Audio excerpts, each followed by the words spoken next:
episode of the Dad Puzzles podcast. Today, we are thrilled to introduce to you a guest who redefines what it means to be a father figure, and he's not just a stepdad, but he's has helped to raise seven children spanning from the ages of 17 to 33, while navigating the unique challenges and rewards of a blessed family. So his journey is a testament to the power of love, resilience, and the ability to create the meaningful connections in a non-traditional fatherhood role. So, my friend, so please get ready to some incredible insights on fatherhood, family dynamics, and also what it truly means to be a dad. To be a dad without that biological link, not necessary. The father figure.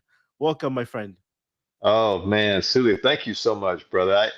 What a privilege just to come on your show and just share with people. Hmm.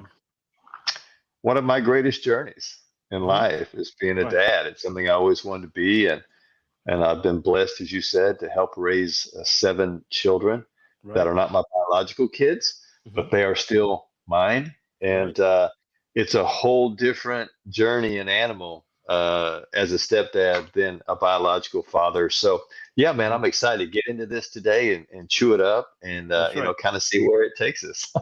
Oh man, because this is amazing. Thanks so much for doing this because like I always like to have folks from different walks of lives to share their background and that way somebody out there can relate. This is Yeah. amazing. So thank you so much for doing this. So you know now we have elections. We have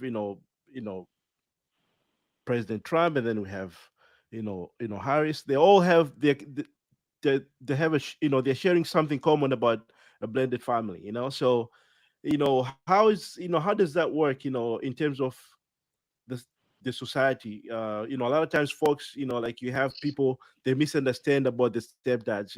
And so how can folks today maybe can you share with us, like folks today about that? Because like thankfully it's becoming more common, you know, and Yes. maybe like Yes. so this is good. No, great question. I mean, I think when Hmm. I was growing up, uh, it was rare when you Hmm. would hear, "Oh, somebody's parents got divorced," right? I mean, Hmm. it was a little more rare back then. And then as I got older, it just seemed like that percentage started to grow, right? In Hmm. terms of people going through divorce, and obviously it Hmm. creates these blended family situations. Right. A lot of times with a blended family, you'll have a man that marries a woman, and they both have children that come Right. into the blended family, kind of like the old Brady Bunch show, right? It's been around for a long Hmm. time. Right. They first introduced the blended family to Hmm. kind of the public in general in our Hmm. consciousness based upon a television show and how they blended it so well. And where they did address some issues on the Hmm. show, I think in a lot of Hmm. ways they didn't. And it's hard. It's a TV show. There's a lot of humor there, but at the end of the day, I mean, there's no way for them to drill down and really in the nitty gritty of what it's like to have a blended family. I Hmm. think nowadays, my children, they talk about their high school friends that the majority, unfortunately, of their Hmm. friends Hmm. are coming from divorced families. Sometimes there's been a second marriage or a third marriage, and so there's a Hmm. blended family situation. I Right. think the biggest misconception about stepdads that I've ever run across in the Hmm. last several years, because Hmm. I've been a stepdad since 2006. So Hmm. goodness, I mean that's 18 years now. Hmm. Um, is that stepdads marry the mom because they're all in love with her, Hmm. and so they're all in 100%. I'm going to buy into this marriage, Hmm. but I'm just going to be like, oh, but there's kids, Hmm. right? So I'll deal with the kids, right? Hmm. Like it's not like I'm marrying into a family. I'm Hmm. marrying the mom, but I'm also making just as deep a commitment to the Hmm. children as I am to her. And I think the misconception is, and unfortunately, there is some truth to it sometimes, that men Hmm. are saying, I'm all in for her, but I'm just Hmm. willing to put up with the kids for as long as they're here, right? Until we get them out Hmm. of high school or whatever. So I think that's the biggest misconception I've run across. And one Hmm. thing that I really wanted my kids to know right up Hmm. front, that where I love your mother, I'm marrying your mother, right? I'm in this for the long haul with her. At Right. the same time, I'm committing to you as well. Right. So, the good, the bad, and the ugly, I'm committing to you as well, Hmm. as your dad. And I think that really helps them relax and be Right. able to trust that this thing is not going to be a temporary thing, but Right. actually, have some sustainability to it. Oh, amazing. Thank you. Yeah, actually that kind of transition easily to my next usual thing that we face.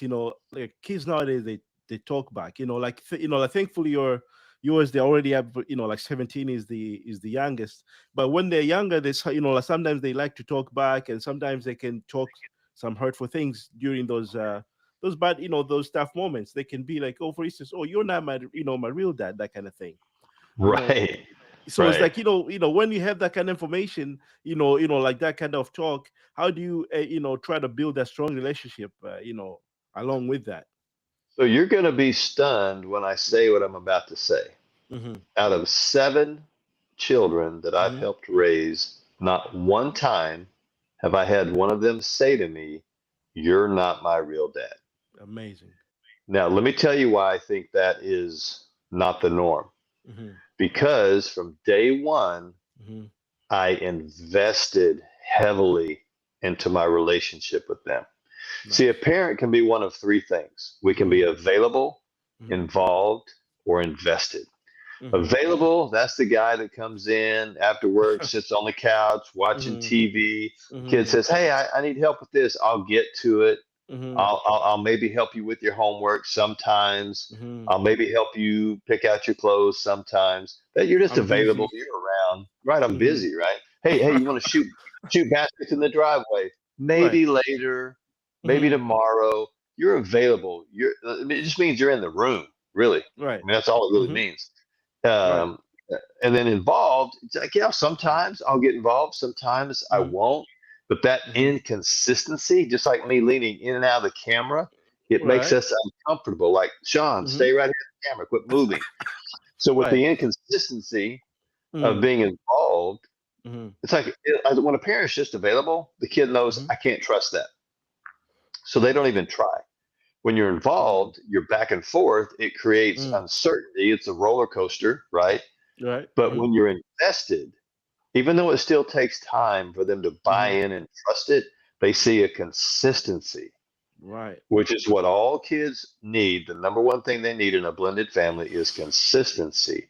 Right. So by being invested in them and saying, Hmm. "Look, man, like I told you, I'm all in Hmm. for her, but I'm also all in for you."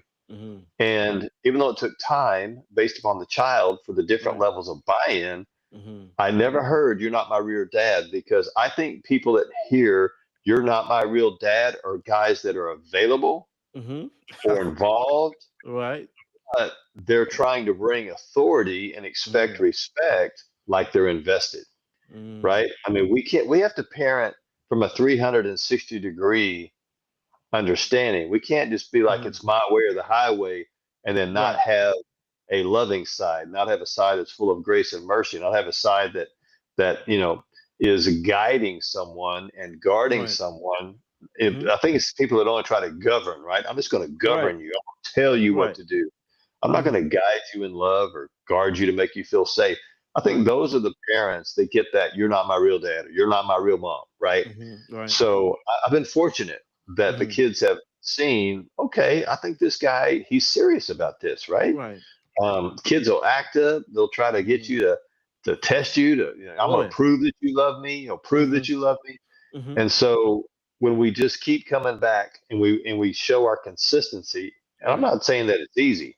Right. Oh yeah. I'm saying it's a choice Right. every single day. Sometimes it's Sacrifice. a choice that's made multiple times a Hmm. day. I Hmm. literally, you're going to laugh at this. I Hmm. literally filmed a video this Hmm. morning of an empty butter container. Now, I Okay. know this is a silly thing, Hmm. but we have two different kinds of butter in our family because I had a heart attack in 2019. So I get Hmm. unsalted, everybody else Right. gets salted. So the Right. kids all cook. They're all really Hmm. good cooks. But all the time, when I go to make something for their mother and I open up her and it's empty, I'm like, oh, come on, man. Why It can't nobody be told that. us? Right, Uh-huh. right, right. So I made her toast this morning. It was empty. So I filmed a real funny video Hmm. where I start with the empty butter dish and I'm like, how do we solve this mystery? Hmm. Ah, and I walk to the fridge and I get the thing out and I unwrap it and I put it in there and I'm like, oh, mystery solved. Hmm. It's just so, so I do fun stuff like that to remind them, Hmm. it's like, come on, man, Hmm. just don't be lazy, refill the Hmm. butter dish. And Right. someone says, well, that's such a small thing. Why would Hmm. you choose that? Because it's a life lesson. It's Right. no different than Hmm. be consistent. Change the Right. oil in your car, Right. right? Before you end up with an engine problem.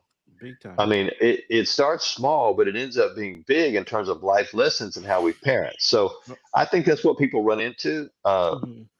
Like I said, I start out from day one saying, I'm going to be invested, I'm going to be Hmm. consistent.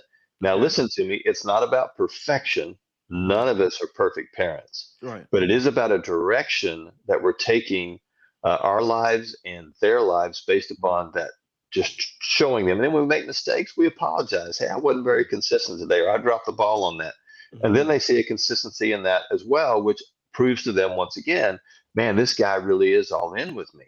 Right. So that's what brings safety, and that Amazing. what is allows a child to relax in a blended family situation, Hmm. and then that dynamic can get pretty powerful. Amazing. Amazing. And I think to add to it, most of the folks that really, they hear this kind of statements, I believe is the environment of the kids outside the family as well, in addition to at home. For instance, at home, like you might be 100%, involved, but then, let's say they go to school where the environment of the other kids, for instance, they're not well mannered, and they share this kind of you know sad stupid stories. Guess what, they end up Right. learning these things, so I think that's what I'm seeing, or whatever we see on the social media. A lot of times you just have maybe, like, I don't know, like the situation is bad in the sense that the the dad seems to be, you don't know much the history of it, but the mom is kind of trying to say, but like, by the way, help the child, and then the child is just, from the language and everything, you can tell that the environment itself doesn't help. So, Yeah. I think this is Well, amazing, my friend. man, what a great point, because even in the seven I've raised, Hmm. the influence Hmm. that smartphones and social media apps, the Hmm. influence that that has had on kids, I mean, is such a difference in Hmm. raising my first four versus the second three. The second three were so much more highly influenced by social Hmm. media apps and what their friends are saying and doing. Hmm. I think the powerful thing, though, is if we circle back to Hmm. choosing to be intentional Hmm. about being invested Hmm. and consistent, what that child sees and experiences every day will override Hmm. societal mindsets. Because I've heard our kids come home and they'll be like, man, Hmm. I thought I had it kind of rough until I was talking to my Hmm. friends at school. And then I was realizing, man, I mean, you guys set Hmm. me straight, but still, I Hmm. mean, man, you're giving me some Yeah. flexibility. You're Hmm. allowing me to make mistakes and learn from them. Man, I got friends that, man, their dads and moms be just railing on them, just tearing them Mm. up, Hmm. vocally and verbally, emotionally abusing them. Mm. I mean, you guys Mm. can be pretty stern at times, but at Hmm. least, I know I'm loved. I've had Hmm. multiple conversations like that with my kids where they Amazing. went to Amazing. school hanging Hmm. out with their friends, and they're like, "Man, I tell you, I thought you were being unfair until I talked to my Hmm. friend." You know what I'm Hmm. saying? So I think if we're consistent with it, then that Hmm. will hold up under the pressures that society brings on kids to think, oh well, you deserve more than this. That entitled mindset that so many of our young people face today, because Right. it's driven into their psyche through Hmm. social media and music and TV shows and various things that gets into their hearts and minds. Right, right. Oh man, that's powerful. And I know right now, the in politics and just in society, there is this growing focus on fatherhood as a key contributor to the children's mental health. What do you think of, like, the awareness of fatherhood? How it impacts the child's mental health. I know what you just mentioned. How now that's a perfect example Yeah. how they realize how much how much good you have for them, compared to other folks. Well, like I said, dude, you got all the great questions today, man. Keep them coming. This is awesome. Uh, man, I think the beautiful part about family Mm, is that a mother and father bring equal amounts to the table, but they bring different things. And a child needs both. And I think that's why it can be very difficult when we mm, see children raised in single family or single parent, excuse me, single right. parent homes. Hmm. I Hmm. was raised by a single mother from the age of 5 until I graduated and went out on my own. Hmm. So the absence of a father in the home for me Right. really impacted my self worth. I didn't believe that Hmm. I was, worthy. I thought, man, if my dad really loved me, he wouldn't have Hmm. left. Hmm. I was the oldest of three. So Hmm. we take that on a lot. Studies will show that the oldest will Hmm. take on responsibility somewhat for the divorce and different things. So Right. children need both parents. They need a father Hmm. to help them with identity, they need a father to Hmm. help them with self worth. No Hmm. different than I'm a man of faith, and I believe that Hmm. where I was able to discover Hmm. that worth and that identity was through a heavenly father that Hmm. gave me what my earthly father did not. So for me, it's really about identity and self worth. And I've tried to, Hmm. as a stepdad, I've tried Hmm. to say, hey, man, this is how I discovered who I really am. And I'm going to share with Hmm. you who you really are based Hmm. upon the truths that I know. And so Hmm. I come at my kids and I pour into them about their self worth and their identity because I think as a father, there's no Hmm. greater gift that we can give than helping Right. someone discover who they truly are. Right. Because so many people are out there trying to discover that, and they're using various ways to medicate their pain, to medicate their inability to understand who they are. And I see it. I've been speaking to people since 1998, dude. I mean, however, 26, 27 years, however long that is. Hmm. And I've seen it in all age groups, teens, 20s, Hmm. 30s, 40s, 50s, 60s, on up into the 70s. People are still asking that question, Hmm. who am I? Hmm. And I think there's no greater gift a father can help than to help a child Hmm. discover that early on so that then they don't spend a lifetime trying to discover who am I. They Hmm. try to spend a lifetime discovering, I know who I am, but what am I Hmm. called to do? Right. What am I called to create? And then they can spend all that energy Hmm. on those things which impact their lives and other people's lives versus this self driven, inner Hmm. uh, driven, maintenance minded journey Hmm. of I just want to know who I am. And until then, I'm just wandering around like a zombie. Or sometimes until too late they don't even know. Amazing. Oh, this is deep, and it's very important. It's very important. And Yeah, because if you don't ever figure that out, then who you're going to marry hmm. is going to be somebody that doesn't know who they are. And now you have two people that don't know who they are that have connected together and they're going to have children and have a culture in the home where no one knows who they are. Oh my And now God. we're all wearing masks, right? We're living a life based upon what someone said, Hmm. who we should be, or maybe something we went through. I was Right. molested as a kid, so that Hmm. jacked with my Hmm. understanding once again of who I am. And Hmm. so I started to use relationships with women to try to fulfill this lack of understanding of who I was, right? So it Hmm. took me a long time to get to a place where I could have a healthy relationship with a Hmm. woman just based upon what I'd been through in my childhood. I didn't have Hmm. a father there to say, hey, you've been through something, but this is who you really are. Right. So I think the role of a dad is so crucial in the development of a young person's mind and their ability to go through life, the good, the Hmm. bad, and the ugly, Right. and really have a consistency because they can relax in the fact that I know who I am. Hmm. Sometimes good things happen to good people. Sometimes bad things happen to good people. But I Hmm. know because of who I am, Hmm. I'm gonna be okay either way. Absolutely. Wow. And what you mentioned is very powerful because your belief is you know that got you understand who you really are, and that gives you the stability. I think it's very important because you know for instance, if you look at 12 step, folks that are that are fighting, the addiction and everything else.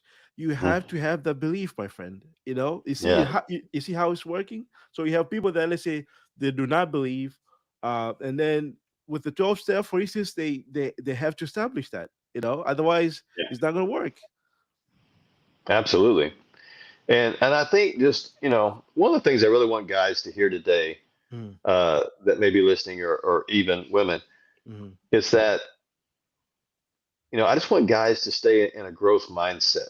You're not mm, going to know how to do everything up front, right? I'm a mm, lot better dad now than I mm, was 18 years ago, mm, but I never wanted to quit learning. I never wanted to quit growing in terms of my understanding of how to parent. I mm, mean, I didn't get married the first time, brother, till I was 41. So I had read a mm, bunch of books. I had been to mm, conferences. I had been to mm, all kinds of stuff. mm, But until I got married, and like I said, I married a woman that had four children. We had two that lived with us, two girls. The mm, two boys lived with their mm, father, so I didn't see them all the time. That's mm, another whole other component that comes into right. being a step parent. Mm, But for me, I mean, man, I just got thrown in the deep end of the pool, and I had to learn how to swim. So, mm, but once again, when we choose to be intentional about mm, the commitment, and we're constantly looking to become more aware right. of what we need to learn and discover, then Mm, you can pick up on things pretty quick. And then when you take what you didn't maybe receive from your own dad, mm, right, and that becomes fuel for the fire to be a mm, better dad to someone else's child, right. right, who becomes your own. Right. Man, that's just a whole journey that I want guys to just give themselves a break, Right. just breathe a little bit and Mm, know that, you're going to have some great moments. You'll have some moments where you didn't come through like you wanted to, but mm, that's okay. right. Apologize to your child in those moments. And Mm, that way it teaches them conflict resolution and mm, how to communicate and just get back in the game, right? I can say it like this: you may have a bad moment, but it doesn't mean you need to have a bad day. right. Just get back in the game and start stacking up good moments again as a dad, and you'll see those kids lean into that versus leaning away. That is amazing. And I am fortunate to hang out with you in our men's group, so I get to learn a lot. And one of our very good friend, he was mentioning about make it end with you. And this is definitely that, in the sense that if you had a bad day, you can always like take a pause and change it. Or if you had a bad childhood, it's not too late. It's not going to be actually overnight that change, but you can start now learning and be better and change it so that your kids then they don't carry forward. Because whatever it is we're doing to we're teaching our kids. Guess what? When they become dads, you are the example. So they'll be Yeah, doing everything that you're doing.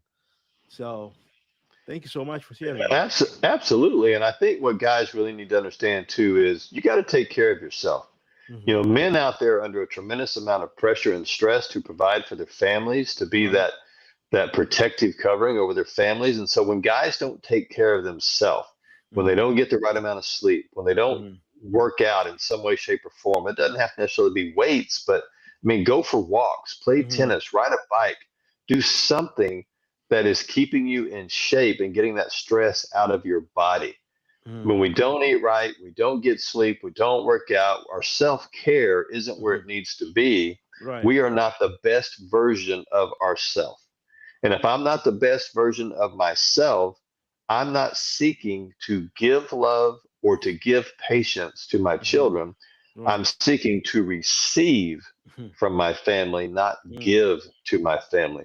They're not there to make me feel better. They're not there to help my emotional state because I haven't been taking care of myself. So Hmm. we have to be consistent with our self-care. For me, that's getting up before anybody else does. I get Right. up at 4:30 or 5 a.m. in the morning. Do I like that? No.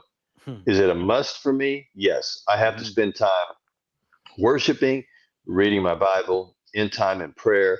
I work out. I try to get a lot of that done before the family gets up because once the family gets up, I kick into servant mode, right? That's right. Oh yeah. Because as a man of faith, like I said, the Bible says that men, we are to die Hmm. for our wives like Christ did for the church. So we have to give ourselves as Christ did for the church. Well, he died for the church. So as men, Hmm. we have to die sometimes to our ego and our Hmm. pride and just become servants. And Mm-hmm. what I've discovered is the more that I serve my family, Mm-hmm. the more they want to show up for me. The more that I demand from my family, the more that I'm looking to receive from my family, they fight that. But when I serve them, they're like, "Oh man, Dad, how can I help you? Dad, can I do this for you, Dad?" Or Mama's like, "Hey, honey, you're so awesome. You're so this. You're so Mm-hmm. that." The Right. very things we want from our wives and our children will come if we Right. serve them first, Right. and they respond to that level of love and leadership in a way that is Right. so powerful and life changing. This is amazing. This is amazing. Actually, this is in terms of the family, even outside, but also in general. A lot of times when you give, guess what? You get more. So you know, wow. I can relate in a sense also that, for instance, I know, like growing up, I always expected much from the dad, and he was really doing his best to like be there as a father figure. Like he was even a doctor at home, like not necessarily a doctor, but he didn't have to go to the doctor's office to do, let's say, if I have a little bump by my buttocks or something. You know how Right. he takes care of it at home. He was doing everything. He was all in. So that was a great example, and you always trying to do that and better. So I think what you mentioned is very powerful in a sense that when you serve God, Mm. whatever, because I'm told, this is one thing I liked about being in this public sphere is that, you know oh, why you didn't talk about my religion, why you didn't talk about, so I'm trying to, okay, so if you Yeah. serve God, in Yeah. your belief, when you have some, higher power in front of you, and you do better with that, I think at the end of the day, you become a better person because you're coming in a position of a servanthood. You're not going to come, Mm. I think this is a very powerful position because, those people that are always being, you know very, they de- they put themselves first. Those people suffer in relationships because in Yes. relationship you have to give in order to get something back. So it's not good to be narcissistic and all about you while you have kids and your wife. They should be, it should be all about them. Yeah. It's a map to a dead end street, the Yes. narcissistic Hmm. mindset of I'm going to get mine, I'm going to get mine. And unfortunately, Hmm. for young men, Hmm. especially that will be dads in the next few years, a lot of the songs and the media Hmm. and the TV film and things that they watch and they ingest Hmm. into their hearts and minds gives them Right. one message: Mm. get yours, get yours, get yours. It's all about, get that bag, Right. get your Uh-huh. body count up with the Hmm. girls. That will probably not Hmm. play well 2 3 years from now because people won't know what that means. They'll have another term for how Right. many people you slept with. But Uh-huh. I just feel for them because it's a tough time. I mean, Hmm. young men deal with more information coming Hmm. at them Right. in 2024 than ever before in the history of mankind due to these Tough things that one. we carry. Yep. When I was growing up, brother, at midnight the TV turned off and there was Hmm. static. There was no Right. more TV after midnight. Hmm. Now everything's 24/7, 365 coming at them. A Hmm. really interesting stat Hmm. I heard years ago is that in Hmm. today's world, a 10-year-old boy or 10-year-old Hmm. child is dealing and having to deal with what a 15-year-old was dealing with just a few years ago. That's the level of information that's coming at them that is forming the Hmm. way they think, their belief systems, and all of that. Right. I believe Hmm. that God said, "I'm going to create you in my image." Hmm. Right? I'm going to copy myself. Hmm. And I believe as a parent, when we come with that consistent, intentional love, and we say, "Look, I'm invested. I'm all in Hmm. with you." What you'll Hmm. see over time is you will see you coming out in your children through their choices and even behaviors. Just the other Hmm. day, my son and I had gone somewhere. He's almost 18 now, and he Hmm. started laughing. I said, "What are you laughing at?" He goes, "Man," he goes, "every time I turn around, He Mm-hmm. goes, I see myself walking like you. I see myself talking like you. He Oh says, man. the cadence and how you talk, Mm-hmm. the phrasing, the words you Mm-hmm. use. He goes, I just keep hearing you come out of my mouth. And we Oh, both started amazing. dying laughing. And this is a Amazing. young fella that I didn't come into his life until he was 6, almost 7 years of age. So I wasn't even Mm-hmm. there in those Mm-hmm. early years, right? Right. That psychiatrists will tell you truly form the Mm-hmm. hardware or the Mm-hmm. motherboard of a child's brain. Mm-hmm. Here I come in Mm-hmm. later, but due to my level of investment and him Mm-hmm. trusting that, he has leaned into this relationship in a way where I have Mm-hmm. rubbed off on him. And so Mm. that's such a cool thing as a dad to see because the kids Yes, are sir. making better choices and they say some of the things you say and they're like, oh my gosh, I can't believe I just said that. Right. Um, that's been one of the coolest dad moments I've had. Another one, if I could share, is Please. when my now 21-year-old daughter came to me um, Mm-hmm. when she hit 18 and she Mm-hmm. said, I want to take your name. Mm-hmm. I want you to adopt me. Mm-hmm. And I was like, wow, that's a huge thing, Mm-hmm. and she said, yeah, I really thought about it. She says, when Mm-hmm. I graduate college, I want Mm-hmm. your last name on the Amazing. diploma. When I Amazing. walk down the aisle on my Mm. marriage certificate, I want Mm-hmm. your last name as That's the as, love. as my maiden name. And we had a whole celebration. We threw a huge party. Mm-hmm. Um, I even did, since I've never had a child of my own, right? Mm-hmm. I've never had the Mm-hmm. baby reveal where they Mm-hmm. they blow something up and it Right. shows a Right. color. Mm-hmm. So we even did that, as crazy as that Oh is, man. with her being grown, so I could act all surprised that I was getting a Yeah. girl. We had a lot of fun. So I've had some amazing dad moments. But here's Mm-hmm. the thing. Now, this is what I Yes. want dads to hear. Right. When I ask their mother to marry Mm-hmm. me, Mm-hmm. I want them to have that picture of a very happy 18-year-old daughter saying, Mm-hmm. "Stepdad, I want you to be my dad now. I'm going to call you dad. Mm-hmm. I'm not going to call you by your name because Mm-hmm. stepdads we get a lot of times they'll call us by our name. They'll be like, "Hey, Mm-hmm. Sean." Mm-hmm. I became dad to her. She started Mm-hmm. calling me dad. But I want Mm-hmm. them to hear this part of this journey. Mm-hmm. When I asked their mom to marry me, I did Mm-hmm. not do it in a way where I think most people would. It wasn't just her and I. I brought Mm-hmm. the children into the room. Mm-hmm. And I said to them in that very moment, I said, I want to marry your mother, but I want you to know that I'm not committing only to her, I'm committing to all of you. Well, the two younger ones were like, Yay! Mm-hmm. The oldest, who would become, 6 years later, Mm-hmm. my adopted daughter, Mm-hmm. she was furious. She didn't like it. She Mm-hmm. didn't like me. She didn't want me in the family. She didn't want me in the house. And the next 2 to 3 years were very contentious, very difficult.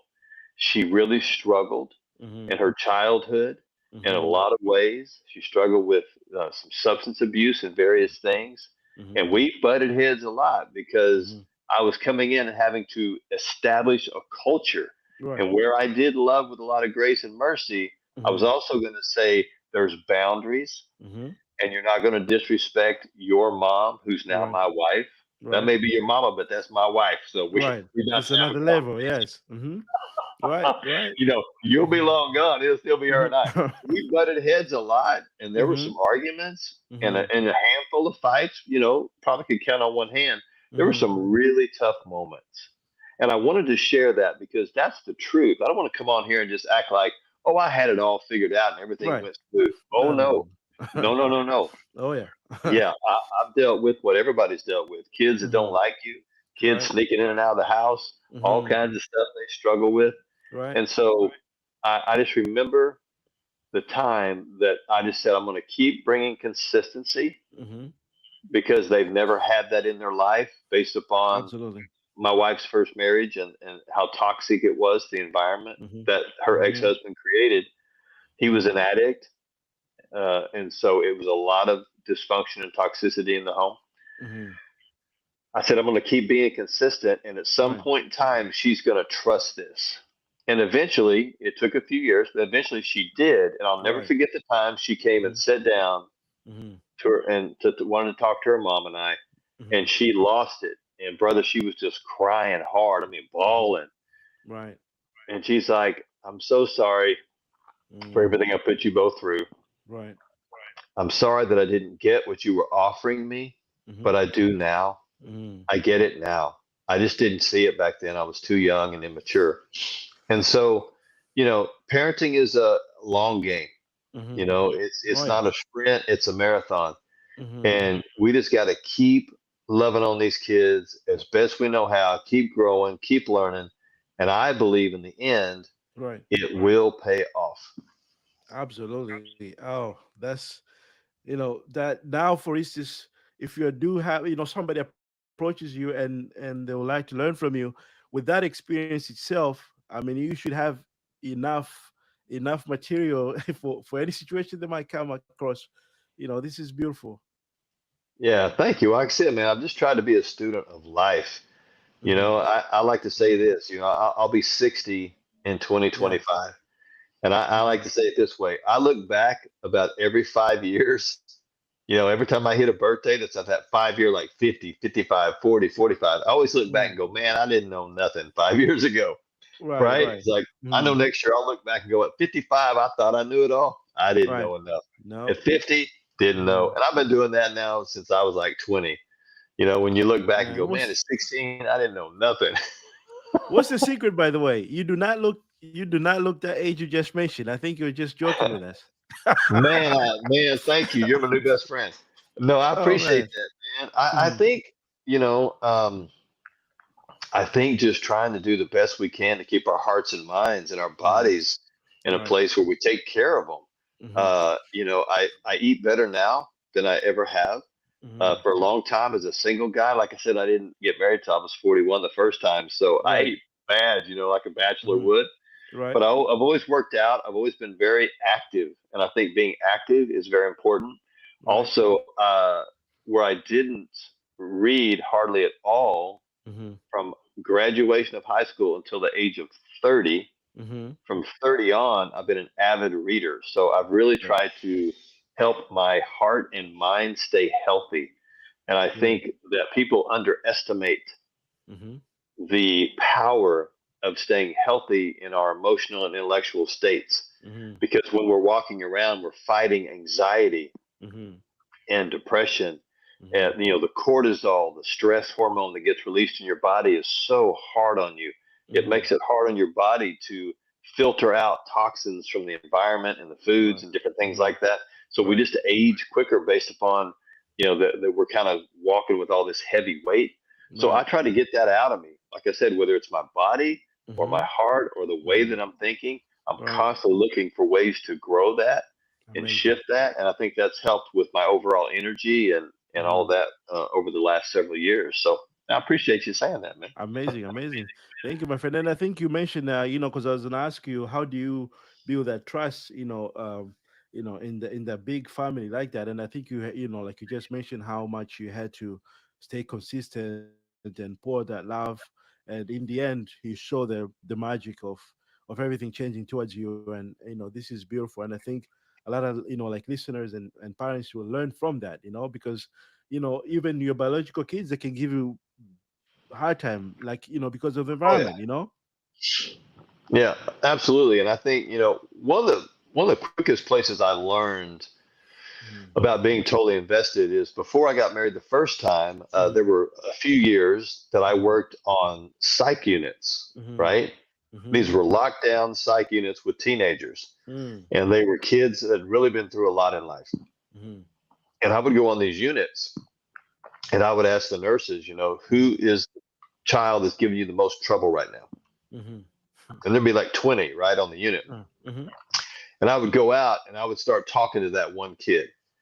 And they would look at me and they'd be like, man, what, you ain't got nothing to say to me. You don't Right. care about me. Why you Uh-huh. why you messing with me, man? Just let me just do my work. Let me clean my room. Let me do my homework. Just quit talking to me, man.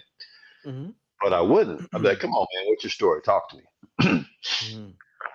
They didn't want to trust me, but the more that they saw, maybe this guy's different. Maybe he really does care. Hmm. And once they saw I was invested in them getting better, because what they were going through, for the most part, wasn't their fault. Mhm. right? They had parents that made choices that had impacted their lives. So Right. I would share with them, look, it's not your fault, but it is your fight. What are you going Mhm. to do about it? But when they would Right. discover that I was invested in their lives, even though I didn't know them, Mhm. they would lean into that. And once I had the toughest kid on the block trusting Right. me, all the other Mhm. kids would line up and we would have Right. peaceful situations where kids could really heal and grow. So I took that experience and what I learned there and I Mhm. applied that to parenting, realizing that, we just have to continue to commit. Right. And some children will respond faster than others. Some people, some kids Mhm. may be a little more strong-willed or strong-minded. They may fight it for longer.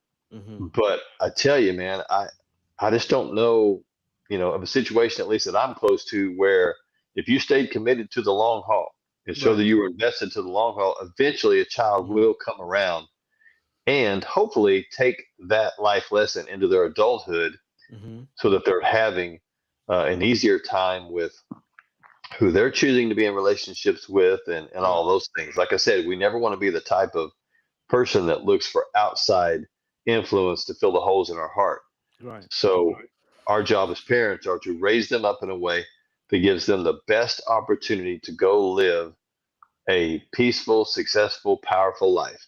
Because Right. life is going to throw curveballs Right. and life is going to give you some potholes. Mhm. But as long as you know who you are Right.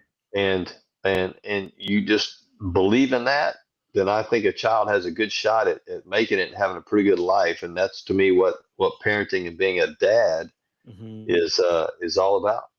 Oh, this is amazing. And thank you so much for everything that you have shared. Is there any other secret you'd like to share with dads how to maintain that wellness and like the personal growth along with the family? Because sometimes, one thing I was mentioning to my prior guest when we were chatting is about when you're doing things, if you're praying, thankfully I'm glad you do that. And when we pray or we read our books, whether it's the Bible or Quran or any other book, like whatever book you're reading, like you show them your activities. Show them, oh, by the way, I'm reading, I am praying. You're not doing that as a show off, but you're not trying to Yeah, hide it in front of them. absolutely. And Mhm. like I said, once again, another phenomenal question. So there's two things I'd Mhm. like to point out. One is Mhm. let them see you Mhm. embracing your own growth. Right. Like you said, there's times I want them to see me reading my Mhm. Bible. I want Mhm. them to see me praying, Mhm. Mhm. right? I want them Right. to see me reading other books Mhm. that are helping me with my leadership or my personal development. I want Right. them to see me working out. Mhm. But I also want to see. I want them to see me Mhm. teasing and Mhm. laughing with their mother. I want them to see me having fun in the home. Mhm. Create family time. In Right. today's world, where there's so many distractions, there's Mhm. never been more distractions than there are right now. You have to create family time, whether that's playing games at the table Mhm. or watching a movie together or going on a walk together. Right. There are times you're going to have to say to your child, Mhm. put that down, Right. don't pick it up. Mhm. You can have it in 2 hours. We're going to sit down as a family. We're going to watch a movie. Mhm. And they'll be over there. I'm telling you, man, it's amazing. Like a meth addict, man. They'll be over there shaking, having withdrawal symptoms, not able to get on their phone. Right. But at the end of the time, they're going to love the fact that you spent family time. Right. Try to have dates with your kids. Take Mhm. your sons to lunch or breakfast or dinner. Take your daughters to Mhm. lunch or dinner or breakfast. Mhm. Teach them how to behave. Teach your sons how to treat a woman. Teach your girls how to be treated by a man. Right. Boy, when young fellas show up at this house and they try to Mhm. honk the horn, and one of these Mhm. girls go running out, I'm like, "Where are you going?" Mhm. Well, he's Right. What here. is? Uh-huh. Well, then he needs to come to the door. Right. You know, he's not gonna roll up in here and honk this horn. He lost his Mhm. ever loving mind. So we have to teach them how to be treated, how to be Exactly. loved, right? Absolutely. But really, and Mhm. make sure to inject Mm. humor Right. into life Mhm. because kids have to learn that life is not easy, but it Mhm. can be simple. When Right. we understand there's going to be mountaintops and there's going to be valleys, and we just got to keep going.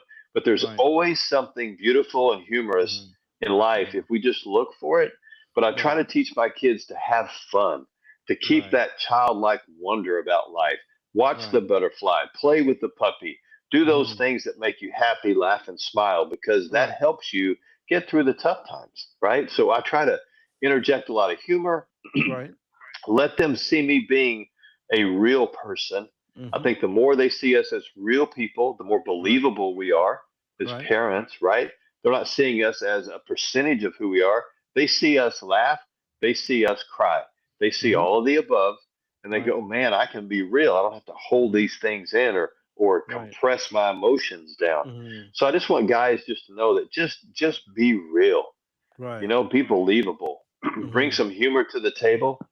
Right. Let them see you live your life, because they'll Mhm. trust that, and they'll Right. learn faster from that than anything you can ever say to them.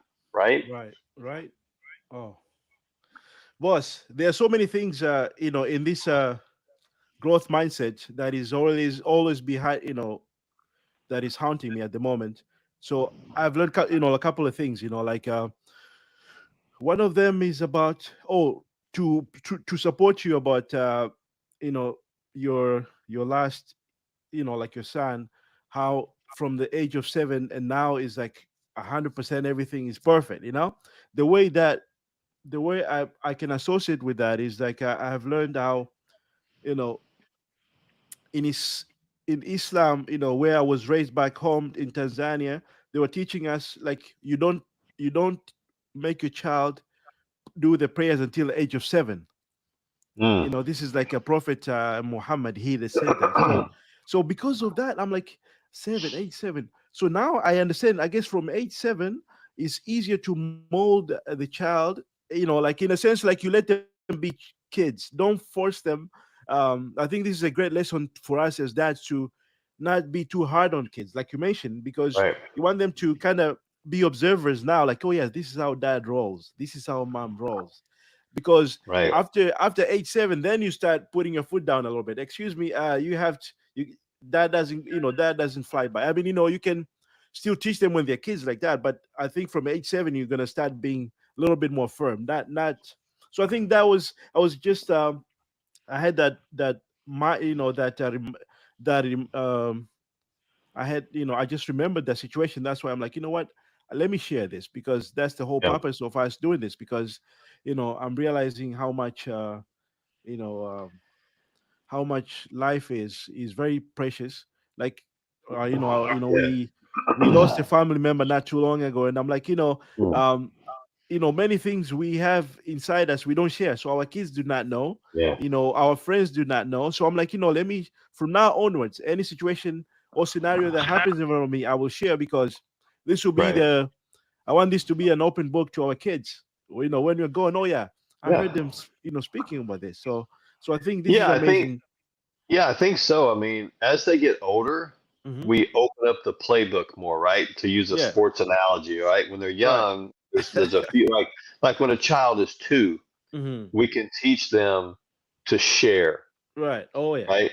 Yeah, we can teach them to share. Very We can tough. teach them about we can teach them about the power of yes and no. We can teach them not to lie. We can Hmm. teach them to accept people, you Hmm. know. But there's certain things you can't teach them at 2. You have to wait, right? You Right. can't teach them Right. about money at the age Hmm. of 4, Right. right? I mean, not really. I mean, you can't teach them how to drive a car Hmm. until they're, 15, 16. So Hmm. there are things as they get older, we start to open the playbook up and teach them more about life, Right. how to budget, how to do Right. different things. Hmm. But I think that prior to the age of, 7, there's still a lot that we can teach them. Hmm. My wife, believe it or Hmm. not, when I met her, I was blown away because all of her kids, right? They Hmm. were 6, 7, and 10. Hmm. They all, this is gonna blow your mind. They all Hmm. did their own laundry. Amazing responsibility Yeah. right there. Yes. Because at age 5, she Right. started to teach them to do their own laundry. And I don't mean Hmm. just like take it and throw Hmm. it in there and put some soap in there. I mean Right. separate the Hmm. colors from the Nice. whites. Yes. I mean, this is how you do it. Putting it up. She taught them at a very early age to do their own laundry, to Hmm. cook food. I Right. mean, because she would teach them before the age of 7. When you talk Mm. to an adult, you look Right. them in the eyes, Right.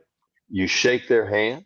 I Right. mean, she was starting that early on, and now they're Mm. all like it's really strange how even as young adults they've been doing this for years, Right. and they're Yeah. comfortable and confident in having a conversation with an adult.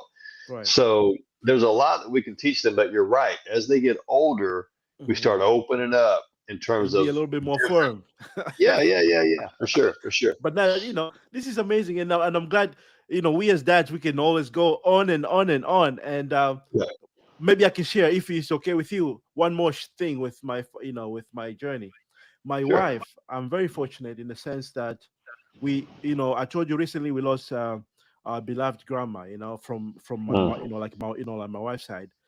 Um, she was everything my wife is. Like, she did not like to eat out. She likes to cook her stuff at home and all those things. Guess what? My wife is like that.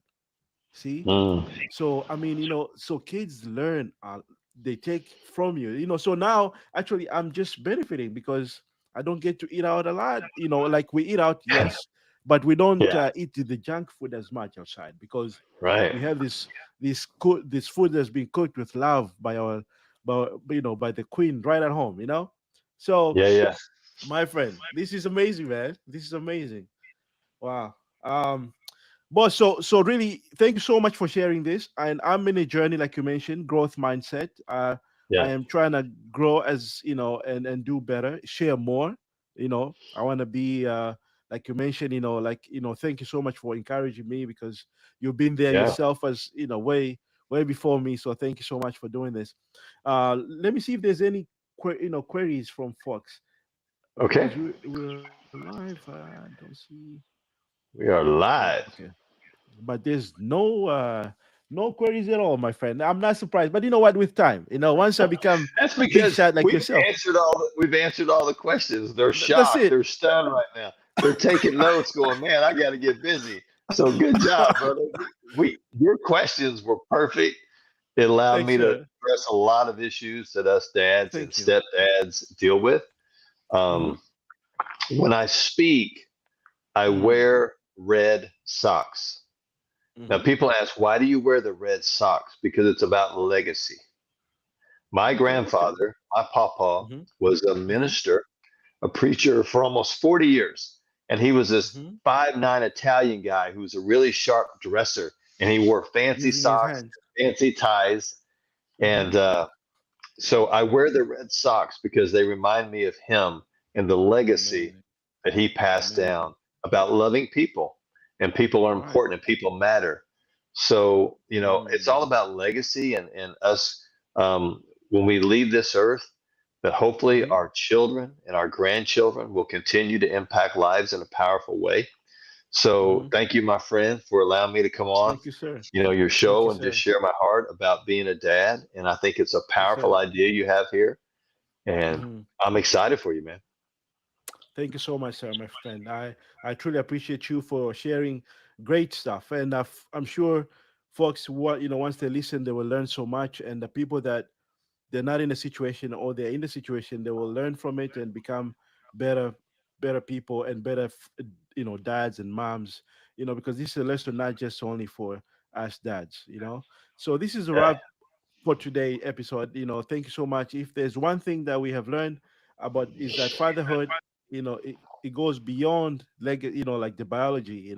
It's about showing up, being present, and Mm. creating the legacy of love and support. Um, and being there. No, I think the consistency of it is amazing, what you shared. And also, you also remind us that the blended families can just they can be not just as strong, if not stronger, than Oh, traditional yeah. one. Yes, sir. And if if you're navigating similar paths, remember, being a great dad isn't about your start. It's about how you build your relationship along the way. So Yes. thanks so much, guys, for tuning in. And as always, keep piecing together your best dad life, one puzzle piece at a time. Thanks so much, people. Thank you.